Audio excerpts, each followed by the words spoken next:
वर्मा की 34वीं शहादत दिवस पर राज्यपाल ने दी श्रद्धांजलि। धनबाद उपायुक्त एसएसपी समेत कई गण्यमान्य रहे मौजूद। आपको बता दें कि एसपी रणधीर प्रसाद वर्मा को उनकी 34वीं शहादत दिवस पर हर साल की तरह इस वर्ष भी आज धनबाद के रणधीर वर्मा चौक पर उनके आदमकद प्रतिमा के सामने एक विशेष कार्यक्रम कर उन्हें श्रद्धांजलि दी गई, जिसमें मुख्य रूप से झारखंड के राज्यपाल संतोष गंगवार मौजूद रहे। इस श्रद्धांजलि सभा में राज्यसभा सांसद दीपक प्रकाश, धनबाद सांसद ढुलू महतो, विधायक राज सिन्हा, विधायक रागिनी सिंह और बागमारा विधायक शत्रुघ्न महतो भी श्रद्धा सुमन अर्पित कर शहीद रणधीर वर्मा को श्रद्धांजलि दी। मौके पर पूर्व मंत्री सह शहीद रणधीर वर्मा की पत्नी प्रोफेसर रीता वर्मा उपस्थित थी। वहीं इस श्रद्धांजलि सभा को संबोधित करते हुए राज्यपाल संतोष गंगवार ने कहा कि हम लोगों की उनके प्रति सच्ची श्रद्धांजलि यही होगी कि देश को बचाने के लिए उन्हें अपने प्राणों की आहुति दी। उस देश को कैसे आगे बढ़ाया जा सके, इस पर हमें विचार और कार्य करने की जरूरत है। साथ ही उनके आदर्शों से प्रेरणा लेकर राष्ट्र हित में कार्य करने की आवश्यकता है।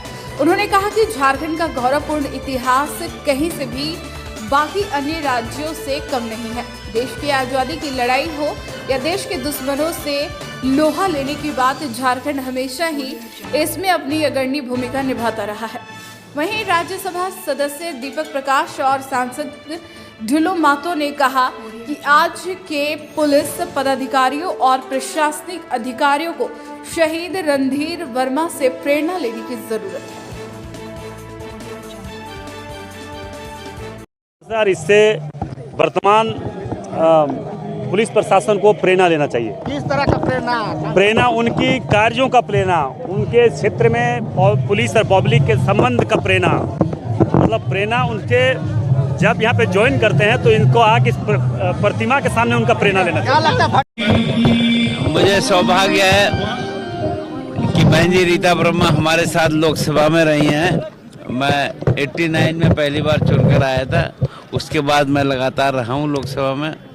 पर यहाँ पर उनकी जो बातें सुनी थी, यहाँ आकर मुझे एहसास भी हुआ, समझ में आया कि देश के लिए कुर्बानी किस ढंग से लोग करते हैं, वो उसको हम सबको एहसास करना चाहिए। और ये झारखंड जिस राज्य में हम आए हैं, यहाँ के हम जो कुर्बानियों का इतिहास देखते हैं तो समझ में आता है कि बहुत पहले से यहाँ के नौजवान कुर्बानी देते रहे। और यहाँ पर एक खास बात देखिए, यहाँ पर हमेशा कुर्बानी नौजवान लोगों ने अधिकांश दी है। तो मेरी बहुत बहुत उनके प्रति आदर और सम्मान।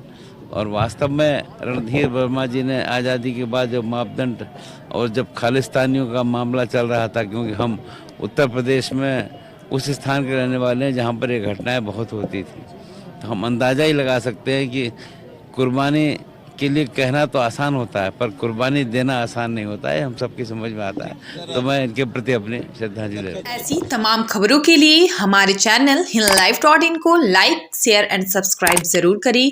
साथ ही बेल आइकन को प्रेस करना ना भूलें।